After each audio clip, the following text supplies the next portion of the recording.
कश्मीर पर कब्जे को कानूनी करार देने की भारतीय साजिश नाकाम। मकबूजा कश्मीर में G20 इजलास का आज इनेकाद। मोदी सरकार को सिफारती महाज पर बड़ा धचका। चीन के बाद तुर्किया, सऊदी अरब और मिस्र का इजलास में शिरकत से इनकार। मकबूजा वादी फौजी छावनी में तब्दील, घर घर तलाशी। सर्च ऑपरेशन के दौरान मुतअद्दिद अफराद गिरफ्तार। मुतनाज़ इलाके में इजलास के इनेकाद के खिलाफ आज कंट्रोल लाइन के दोनों जानिब मुकम्मल हड़ताल। मकबूजा कश्मीर में G20 इजलास के खिलाफ एहतजाज। आज़ाद कश्मीर में रैली, बिलावल भुट्टो क़यादत करेंगे। आज कश्मीर की कानून साज असम्बली से खिताब शेड्यूल। बाग में जलसे से खिताब करेंगे। वज़ीर ख़ारजा का कहना है कि मुतनाज़ इलाके में इजलास बैनुल-अक़वामी क़वानीन की खिलाफ वर्जी है। भारत कश्मीरियों की आवाज़ दबा नहीं सकता। भारत का असल चेहरा दुनिया को दिखाते रहेंगे। 80% इम्कान है कल दोबारा गिरफ्तार कर लिया जाएगा। सियासत से बाहर करने के लिए पूरा सिस्टम तबाह कर दिया गया। इमरान खान का अमरीकी टीवी को इंटरव्यू, कहा मसाइल का वाहिद हल शफाफ इलेक्शन है। हुकूमत आइन शिकनी कर रही है, सुप्रीम कोर्ट का हुक्म भी नहीं मान रही। इस वक्त हमारे 10,000 लोग जेलों में हैं। खवातीन को जेलों में डाला जा रहा है, जो आज से पहले कभी नहीं हुआ।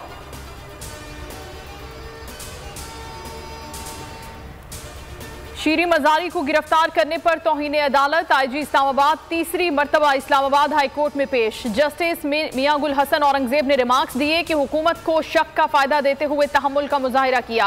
पुलिस ने अदालत के हुक्म की खिलाफ वर्जी की, मुनासिब हुक्मनामा जारी करेंगे। ये तौहीन अदालत का शो कॉज जारी करने के लिए फिट केस है। एडिशनल अटॉर्नी जनरल से मुकालमे में बोले कि खुद को मजीद शर्मिंदा मत करें। क्या आप चाहते हैं कि आंखें बंद करके गैर कानूनी काम होने दूं?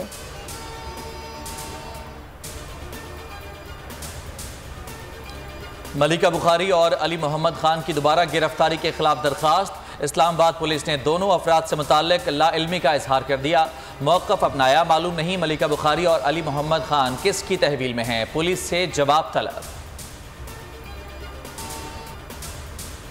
इस्लामाबाद हाई कोर्ट के chief justice Aamir Farooq supreme court पहुंच गए। ऑडियो लीक्स, अदालती कमीशन का पहला इजलास जारी। अटॉर्नी जनरल भी शरीक। Chief justice Aamir Farooq chief justice supreme court से भी मुलाकात करेंगे।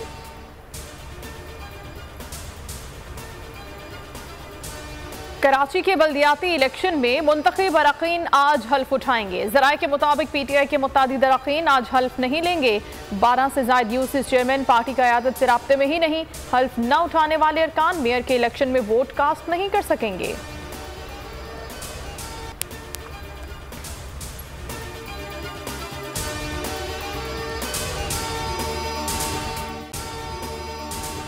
अगर आपको ये वीडियो पसंद आई है तो लाइक पर क्लिक करें, सब्सक्राइब करें और बेल दबाएं ताकि कोई खबर रह न जाए।